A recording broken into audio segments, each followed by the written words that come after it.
আসসালামু আলাইকুম দর্শক, স্বাগতম জানাচ্ছি আজকের আন্তর্জাতিক সংবাদে। শুরুতে থাকবে সংবাদ শিরোনাম, পরে বিস্তারিত। শুরুতেই জানিয়ে দেব, নেতানিয়াহুকে গ্রেপ্তারের ইঙ্গিত দিলেন হাঙ্গেরির নতুন প্রধানমন্ত্রী। তারপর জানিয়ে দেব, চুক্তি সই না হলে ফের ইরানে হামলার হুমকি ট্রাম্পের।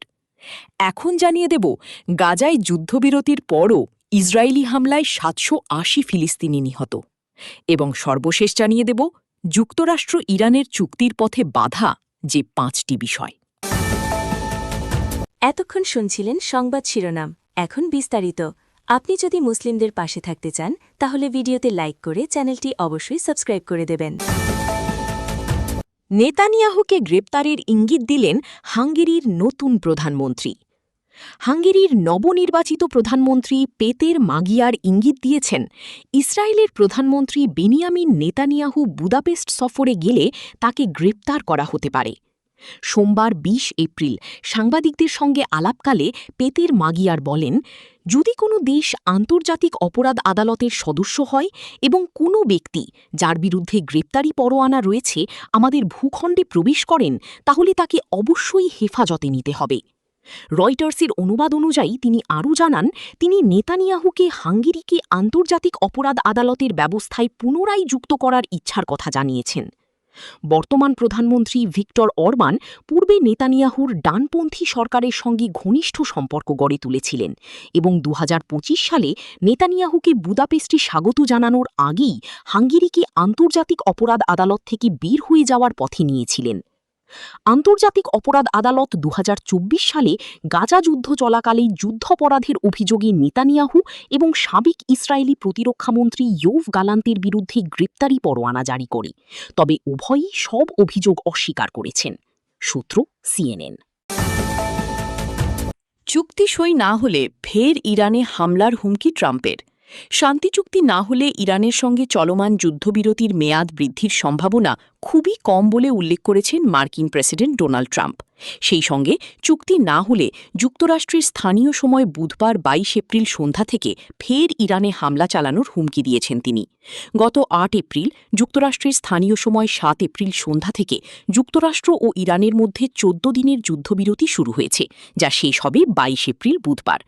যুদ্ধবিরতি কার্যকর হওয়ার ৩ দিন পর শান্তিচুক্তি স্বাক্ষরের জন্য ইসলামাবাদে বৈঠকে বসেছিলেন মার্কিন ও ইরানি প্রতিনিধিরা, কিন্তু ২১ ঘণ্টা আলোচনার পরও কোনো প্রকার চুক্তি স্বাক্ষর ছাড়াই শেষ হয়েছে সেই বৈঠক, আর দ্বিতীয় দফার বৈঠক নিয়ে অনিশ্চয়তা দেখা দিয়েছে। এরই মধ্যে সোমবার ২০ এপ্রিল মার্কিন সংবাদমাধ্যম ব্লুমবার্গকে সাক্ষাৎকার দিয়েছেন ট্রাম্প। সেই সাক্ষাৎকারে তাকে প্রশ্ন করা হয়েছিল, যদি ২২ এপ্রিলের মধ্যে যুদ্ধবিরতি চুক্তি স্বাক্ষর না হয় তাহলে যুক্তরাষ্ট্রের পক্ষ থেকে যুদ্ধবিরতির মেয়াদ বৃদ্ধির কোনো উদ্যোগ নেওয়া হবে কিনা। জবাবে ট্রাম্প বলেন, এমন সম্ভাবনা খুবই কম। সেক্ষেত্রে মার্কিন বাহিনী ইরানে ফের অভিযান শুরু করতে পারে কিনা। ব্লুমবার্গের এমন এক প্রশ্নের উত্তরে ট্রাম্প বলেন, যদি যুদ্ধবিরতি শেষ হওয়ার আগে কোনো চুক্তি স্বাক্ষর না হয় সেক্ষেত্রে অবশ্যই অভিযান শুরু হবে, বুধবার সন্ধ্যা থেকেই শুরু হবে। তবে প্রেসিডেন্ট ট্রাম্প বলেছেন, আমি ইরানের সঙ্গে কোনো বাজে চুক্তি করার ব্যস্ত হয়ে উঠিনি। আমরা একটি ভালো চুক্তি চাই এবং এই জন্য যত সময় লাগে লাগুক, আমাদের হাতে প্রচুর সময় আছে। তথ্যসূত্র সিএনএন। গাজায় যুদ্ধবিরতির পরও ইসরায়েলি হামলায় ৭৮০ ফিলিস্তিনি নিহত। ফিলিস্তিনের অবরুদ্ধ গাজায় সোমবার ২০ এপ্রিল ইসরায়েলি হামলায় অন্তত ৫ জন ফিলিস্তিনি নিহত হয়েছেন।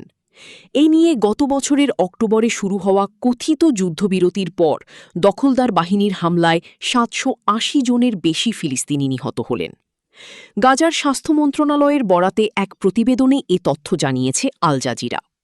প্রতিবেদনে আরও বলা হয়েছে, সোমবার নিহতদের মধ্যে দক্ষিণাঞ্চলীয় খান ইউনিসে একটি পুলিশ চৌকিতে গোলাবর্ষণে ৩ জন প্রাণ হারান।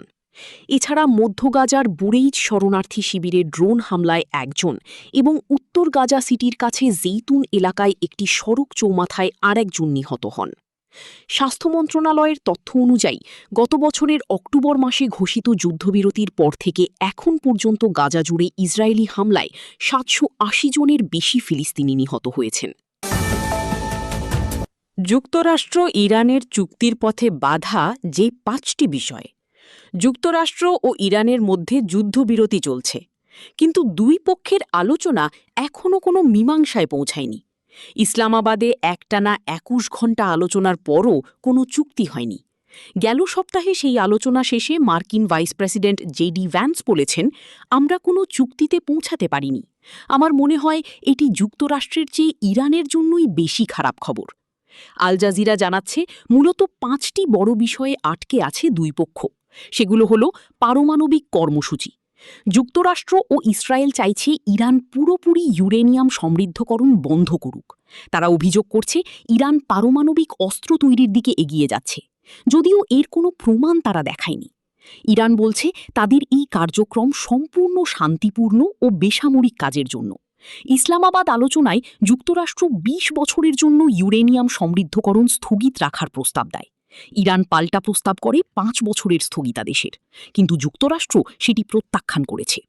ইউরেনিয়াম মজুদ।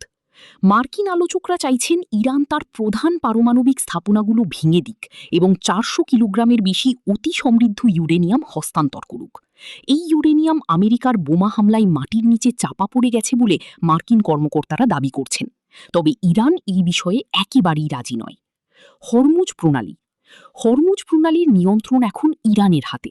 এই সরু জলপথ দিয়ে বিশ্বের মোট তেল ও গ্যাসের প্রায় ১/৫ যায়। ইরান চাইছে বন্দর অবরোধ উঠে যাক।